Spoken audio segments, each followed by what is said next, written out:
valsts valodu, aizstāvēt Latviju kā neatkarīgu un demokrātisku valsti. Savus pienākumus pildīt godprātīgi un pēc labākās apziņas. Es apņemos ievērot Latvijas satversmes ietvaros. Paldies, Līdz parakstīts mums.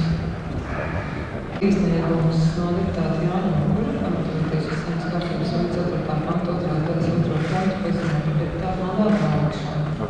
Un ir saņemts arī iesniegums no 5 deputātiem. Jāņa Rēda, Judina, Matīs, Sakrupos un